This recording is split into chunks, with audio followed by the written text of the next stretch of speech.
Ah, la fameuse première année de droit. Rien que de le dire, ça peut faire un peu peur. On imagine tout de suite une montagne de travail, quelque chose d'insurmontable réservé à une sorte d'élite. Mais est-ce que c'est vraiment le cas? On va décortiquer ça ensemble pour voir ce qui se cache vraiment derrière les mythes. C'est la grande question que tout le monde se pose. Est-ce qu'il faut être un génie pour y arriver, avoir déjà des connaissances de fou? En fait, cette peur de l'échec, elle vient surtout d'idées reçues qui ont la vie dure. Bon allez, on va tuer le suspense tout de suite. Non, ce n'est pas une mission impossible. Cette réputation super intimidante est en grande partie surfaite. Et on va voir point par point pourquoi. Alors c'est parti. Confrontons un peu ces mythes à ce qui se passe réellement. C'est quoi, concrètement, une première année de droit? Qu'est-ce qu'on y fait? Qu'est-ce qu'on y apprend vraiment? Alors voilà, le plus gros malentendu de tous. Non, la fac de droit, ce n'est pas un concours de mémoire où il faut réciter des articles de loi par cœur. Le vrai but, il est ailleurs. Il s'agit d'apprendre une nouvelle manière de réfléchir, d'acquérir une structure mentale qu'on appelle le raisonnement juridique. Le mot le plus important là-dedans, c'est méthode. Une méthode, eh bien, ça s'apprend. Ce n'est pas un don du ciel, c'est une compétence qu'on construit petit à petit. Et c'est justement ça, le principal objectif de la première année. Donc il faut bien comprendre une chose. On ne demande à personne de devenir un expert du droit en quelques mois. C'est tout simplement impossible. Cette première année, c'est une année d'initiation. On découvre les bases, un nouveau vocabulaire, une nouvelle logique. C'est une année pour construire les fondations. Bon, maintenant qu'on a vu la philosophie générale, passons aux choses sérieuses. Qu'est-ce qu'on étudie exactement et comment ça se passe pour les examens? On va décrypter un peu le programme.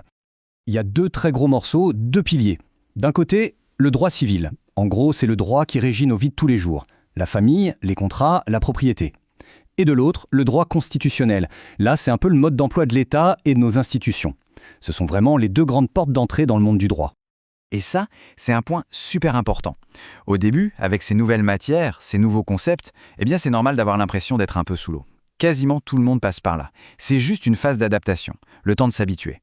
Et pour les examens alors, en général, il y a 3 grands formats. Les QCM qui testent la compréhension du cours, les dissertations juridiques où l'on évalue la capacité à construire une argumentation, et enfin les cas pratiques où il faut appliquer la théorie à une situation concrète.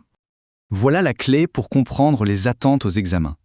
Ce qu'on évalue, ce n'est pas la capacité à réciter le cours par cœur, mais bien celle d'organiser ses idées de façon logique et structurée. La forme, la méthode, c'est aussi important que le fond. D'accord, on a vu ce qui se passe pendant cette année. Mais comment on fait pour y entrer? Quelles sont les attentes pour un dossier de candidature qui vient du lycée?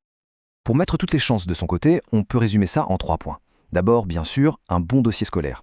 Ensuite, un projet de formation motivé, la fameuse lettre de motivation, qui doit être vraiment personnel et sincère.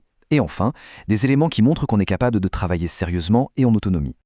Pour être plus précis, les notes dans les matières comme le français, l'histoire ou la philo sont importantes car elles montrent une capacité à argumenter et à rédiger. L'intérêt pour le droit doit être réel, il faut montrer qu'on est curieux des grands débats de société, de l'actualité. Et enfin, l'autonomie, c'est essentiel, car à l'université, il faut savoir s'organiser tout seul.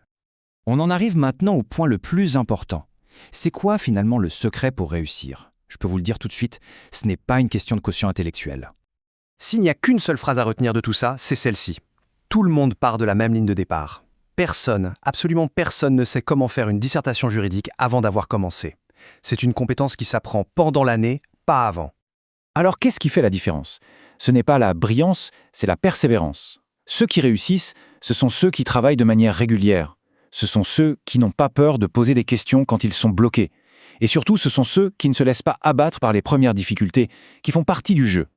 En résumé, oui, c'est une année qui demande de l'engagement. Ça demande de se mettre au travail et d'adopter de nouvelles méthodes. Mais est-ce que c'est impossible? Loin de là. C'est un défi qui est tout à fait surmontable avec de la motivation et de l'investissement. Au fond, tout se résume à ça. L'important, ce n'est pas d'être un génie. Ce qui est essentiel, c'est d'avoir une bonne méthode de travail, d'être régulier et d'avoir un minimum confiance dans sa capacité à apprendre. C'est ça le vrai chemin vers la réussite. Alors, quand on regarde au-delà des mythes, la première année de droit se révèle être une aventure intellectuelle vraiment accessible et passionnante.